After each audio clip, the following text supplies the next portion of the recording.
Quand on fait un petit peu de photos, il y a des questions qui reviennent souvent. Des questions qui sont très liées au matériel, du style « Ah, mais je pense que tu as fait ces photos avec un très bon appareil. » Ça se dit pas, en fait. C'est pas l'appareil qui fait la qualité d'une photo, c'est ça qui est important.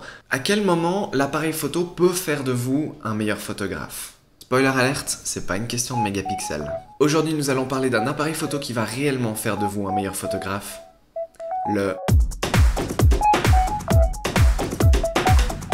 Alors le Mamiya RZ67 est un appareil photo sorti par Mamiya qui s'appelle RZ67. Le 67 vient du fait que cet appareil prend des photos avec un format qu'on appelle le format 6:7. Qu'est-ce que le format 6:7 tout d'abord? Il s'agit d'un format où l'image sur le négatif va faire approximativement 7 cm de large pour approximativement 6 cm de haut. Pour faire ce genre d'image, il vous faut ce qu'on appelle un négatif 120. Donc c'est pas la petite pellicule 135 comme on a l'habitude de mettre dans nos Canon ou Nikon. Non, c'est une pellicule qui est bien plus grande, c'est ce qu'on appelle du moyen format. La pellicule 120 se trouve encore partout aujourd'hui, elle est très populaire, elle se développe, elle se scanne, c'est quelque chose qui est tout à fait d'actualité. Quel est le bénéfice d'avoir un négatif aussi grand? Il faut savoir que la pellicule qu'on a plus l'habitude, le full frame, on est sur 3,5 cm, 3,6 cm de large pour 2,4 cm de haut.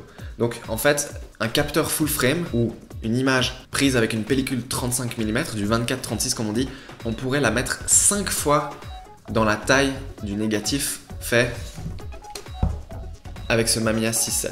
Donc ça veut dire que le négatif est très grand. Je peux carrément vous montrer quelle taille ça fait, c'est ça en fait. Le négatif fait exactement toute cette taille là, toute cette plaque grise.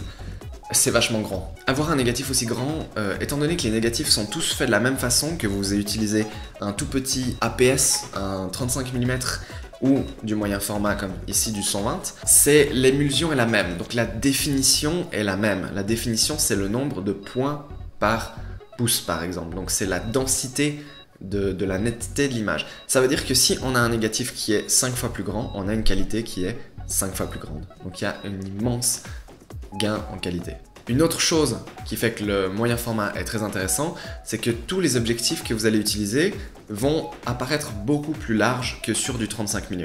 À titre d'information, l'optique que j'ai dessus actuellement, c'est un 90 mm, mais un 90 mm là-dessus vous donnera le même angle de vision qu'un 45 mm sur un plein format, enfin n'importe quel appareil 24-36. Donc un 90 mm là-dessus vous donnera le même point de vue qu'un 32 mm ou 35 mm sur un appareil digital de type Fuji par exemple, un appareil APS-C comme un Canon 700D ou je sais pas quoi. Et qu'est-ce que ça implique d'avoir une focale autant plus grande pour le même angle de vue? Eh ben, plus la longueur de focale est grande, plus on a une profondeur de champ réduite. Donc on se retrouve avec énormément de flou d'arrière-plan. On a un flou qui est très prononcé, qui est plutôt esthétique. Ça veut aussi dire que la mise au point est un peu plus dure à gérer. Malgré le fait que l'optique que j'ai ici n'ouvre que à f3.5 et pas beaucoup plus, à f3.5 là-dessus on a une profondeur de champ qui est similaire à du f1.8 sur un appareil plein format. Donc au final c'est quand même une très jolie profondeur de champ avec un beau flou. Un autre impact, c'est que vu que ces objectifs sont tous beaucoup plus grands, la qualité d'image est aussi bien meilleure puisqu'on a beaucoup moins des défauts de type distorsion, vignettage, aberration chromatique, manque de contraste, manque de netteté, étant donné que les optiques ont une beaucoup plus grande surface de l'optique à utiliser, les optiques sont d'office bien meilleures sans qu'il y ait besoin d'utiliser des techniques de raffinement qu'on utilise dans les optiques modernes mais qu'on n'utilisait pas à l'époque. Mais tout ce que je viens de vous dire, ça sert à rien, parce que la raison pour laquelle cet appareil va faire de vous un meilleur photographe, c'est la façon dont il fonctionne. Cet appareil est gros, il est lourd, et avec un négatif que vous allez payer à peu près entre 20 et 30 € pour l'achat de la pellicule et le développement et le scan de la pellicule, donc c'est cher, vous allez pouvoir produire que 10 photos. Donc on est entre 2 et 3 € la photo. Le fait que l'appareil soit aussi lent, qu'il soit aussi gros, aussi lourd et que les photos coûtent aussi cher font que quand vous allez vouloir prendre une image avec, vous allez vous concentrer un maximum.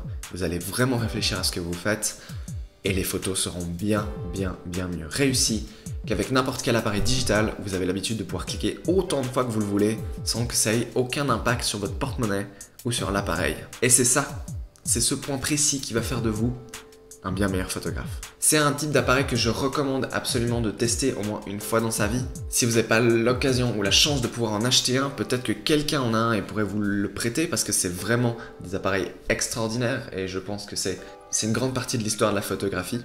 Donc le RZ67 a un frère ou un cousin, le RB67. Le RB67, c'est un appareil qui est un peu plus vieux, qui est entièrement en métal et qui est entièrement mécanique, alors que celui-ci est en plastique et il est électronique. Si vous n'avez pas assez d'argent pour acheter le RZ qui est en plastique et qui coûte plus cher du coup, c'est pas logique mais c'est parce qu'il est plus récent, vous pouvez acheter le RB67 qui est donc plus ancien mais qui est mécanique. L'avantage de mécanique c'est qu'il a un petit peu moins de précision mais il fonctionne en toutes circonstances. Il n'y a pas besoin de mettre de piles dedans, il risque pas de vous mourir entre les mains, c'est mécanique, c'est beau, c'est de l'horlogerie, c'est magnifique. Il est aussi plus joli je trouve, c'est un appareil qui donne beaucoup plus envie, le look un peu rétro, alors que celui-ci, on sait pas trop d'où il vient, mais il est pas super esthétique quoi. Du coup, le RB peut être une bonne option. La grosse et vraie différence entre le RB et le RZ, c'est la ligne d'objectif. La ligne d'objectif RB est un petit peu moins bonne que la ligne RZ. Il faut savoir que la ligne RB peut totalement être montée et adaptée sur le RZ, mais dans l'autre sens, c'est pas possible. Donc si vous achetez le RZ, vous avez une plus grande compatibilité optique et vous avez une nouvelle gamme d'optique qui est un peu meilleure, mais tout est beaucoup plus cher forcément. La dernière chose que j'ai envie de parler, c'est que le viseur de cet appareil est assez extraordinaire si vous le voyez pour la première fois. C'est ce qu'on appelle un viseur de poitrine, donc c'est le dessus de l'appareil qui se lève comme ça et vous pouvez ici vous regardez votre image qui est là. Ce qui est rigolo c'est que la droite et la gauche sont inversées forcément puisqu'il y a un miroir dans le boîtier. Donc typiquement je pointe là-bas mais le frigo qui est ici puisque je suis dans ma cuisine, vous n'avez pas remarqué, non pas du tout, est inversé donc c'est vachement marrant. Il faut un prisme pour désinverser le miroir et vous pouvez ici venir fixer un prisme si vous voulez, j'en ai un mais je l'utilise pas. Ce videur de poitrine est vraiment très spécial quand vous le voyez pour la première fois de votre vie parce que ça ressemble un peu à un écran mais ça a une qualité qui est bien meilleure à n'importe quel écran, bien que ce soit un peu moins lumineux. Et en fait ce que vous voyez dans ce viseur est tridimensionnel, ça veut dire que vous voyez en 3D dans le viseur, vous voyez la profondeur, ce qui est vachement cool. Si vous avez besoin d'être vraiment critique sur votre mise au point, vous pouvez cliquer sur ce petit bouton là et hop, on a une petite loupe pour venir regarder de près. C'est vachement sympa. Sur ce, je vous propose de vous laisser avec un petit tour de l'appareil que j'ai filmé juste après, que j'ai filmé avant, enfin que j'ai filmé il y a un mois. Et puis je vous propose qu'on se retrouve pour la fin de la vidéo. Merci.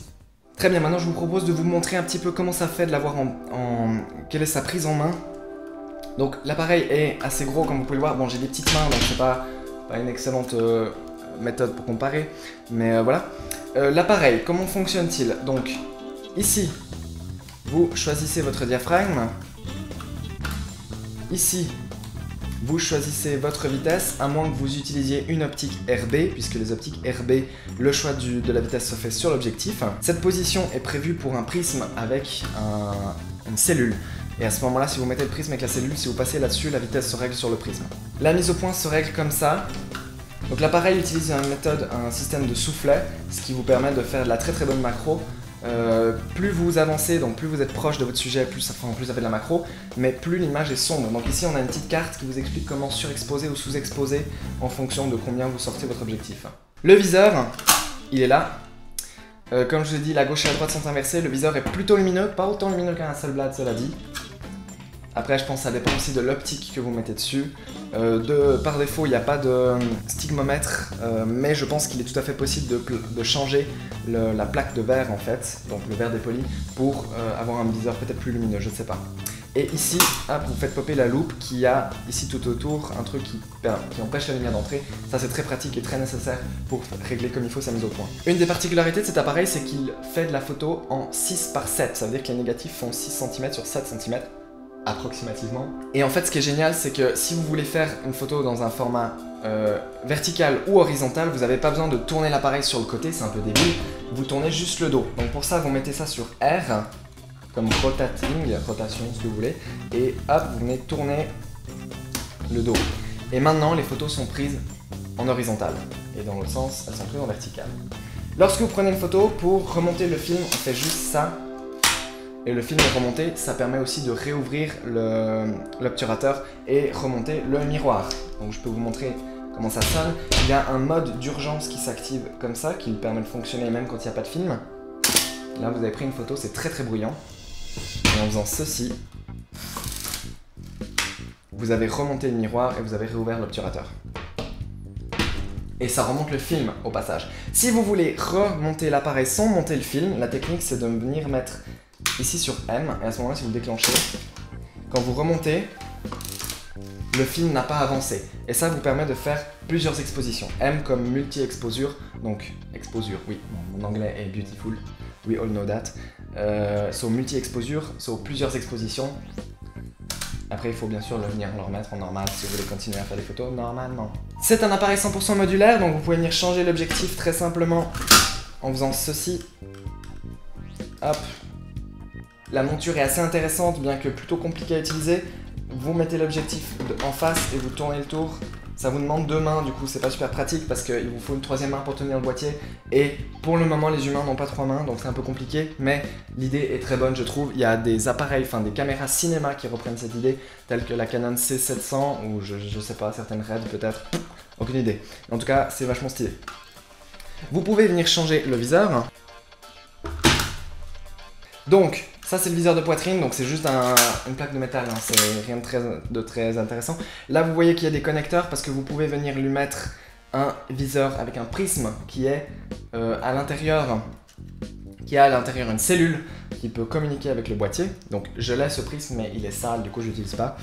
Parce que je l'ai acheté sur eBay et n'achetez pas sur eBay. Enfin oui, achetez sur eBay mais genre faites attention à ce que vous achetez et n'achetez pas le moins cher. Et vous pouvez bien entendu changer le dos. Donc avant de changer le dos, il faut que vous preniez... En fait, vous voyez, cette petite plaque ici vient cacher et sécuriser le film. Donc, quand vous allez prendre une photo, il faut l'enlever. Vous pouvez la mettre là en attendant. Comme ça, vous pouvez faire vos photos. Si vous laissez la plaque et que vous déclenchez l'appareil, il n'y aura rien. Donc, ne faites pas ça. Ça m'est déjà arrivé d'oublier de l'enlever. Et si vous êtes... normalement, l'appareil ne déclenche pas quand la plaque est dedans. Mais si vous êtes sur le mode d'urgence, comme je le suis actuellement, il va déclencher quand même. Donc, ça m'est déjà arrivé d'être en mode d'urgence et de faire une photo avec la plaque et de m'en rendre compte au développement. Du coup, vous avez l'air bien bête. Voilà. Donc cette plaque vient protéger le film, ce qui fait que vous enlevez le dos. Voilà, hein, le film n'est pas exposé, ce qui veut dire que vous pouvez avoir plusieurs dos et les interchanger en les utilisant, ce qui est plutôt bien. Ici, vous avez une griffe flash qui fonctionne parfaitement. Hein, je l'ai utilisé pour faire de la photo au flash et ça marche très bien. Ça, bien sûr, c'est le déclencheur. Ici, vous avez une connexion pour y mettre divers accessoires. Je sais pas exactement quoi, mais... Nous avons fait un tour de ce magnifique appareil qu'est le Mamiya RZ67. Très bien, maintenant je vais vous laisser avec quelques petits exemples d'images et c'est aussi la fin de la vidéo donc merci d'avoir regardé, à bientôt.